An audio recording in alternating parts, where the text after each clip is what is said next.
Expectancy Violation Theory Communication Crash Presentation by Cynthia Garcia. So first, a bit about the author. Judy K. Burgoon is a prominent American social scientist renowned for her foundational work in human communication, particularly in nonverbal, interpersonal, and deceptive communication. Expectancy violations theory is a theory of communication that analyzes how individuals respond to unanticipated violations of social norms and expectations. By behaving unexpectedly, it causes us to evaluate their behavior. Describing my conflict. So, about a year ago, I met this guy. We can call him Connor in this text. Connor and I met through a dating app. Immediately, I felt much more comfortable talking to him than other guys I met through the app. It seemed to be a great fit. When we finally met in person, I thought the same things I did when we were first texting. The next date was a couple days later, and again, we had a great time, except now I had a bit of higher expectations. We had a couple more dates after that, and were exclusive. After about a month and a half, we started not to talk as much on the daily. I could tell he was pulling away, and because of that, I was angry. When I went back to text him again after a couple of days, I could tell that things had shifted. He was being dry and cutting off conversation, which made me want to text him even less. Finally, he decided to ghost me after 2 months of seeing each other, which made me sad and made me view him differently. My expectations in my head outdid the reality of the situation. When he showed disinterest after a while, I felt a switch up that I didn't expect. With the expectancy violation theory, we have expectations about how others should behave in a given situation. I was subconsciously using this when talking to him, expecting more from him than he was giving to me.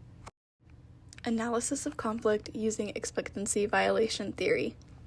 Expectancy violation theory relates to my conflict because there was a behavior that I didn't expect from Connor, and therefore, I retaliated with my behavior, making it worse and creating distance. Distance was something that Connor and I struggled with, and because of that, our nonverbal communication wasn't very good. I would distance myself to the person distance, and we're ever in the intimate distance. Looking back, I feel that could have held him back from making more moves. When I wasn't getting messages back, I interpreted the lack of messages as disinterest immediately, without giving it a second thought. I wrote it off as a ghost, and that was that.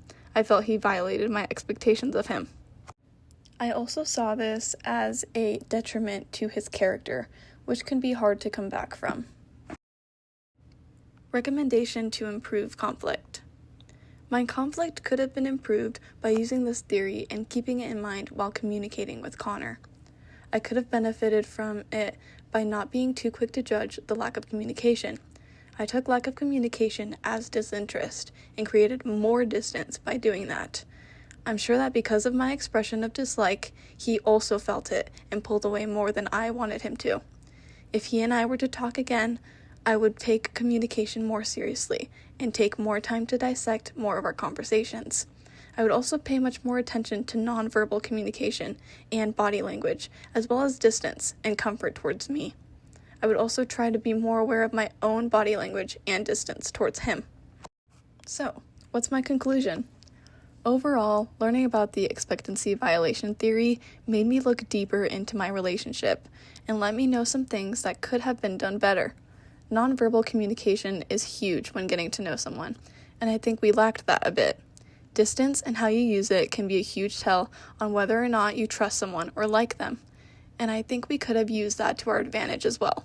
Expectation can be a positive thing and can help you have high standards, but through learning about expectancy violation theory, I learned that expectations can be a negative in personal relationships, because if they don't live up to them, you are disappointed and you see it as a character flaw, when sometimes all it is a lack of communication. Ending with the quote by Judy Burgoon, "When communicative behavior falls outside the range of what we expect, we experience an emotional and cognitive reaction that influences how we evaluate the communicator and the messages." Thank you.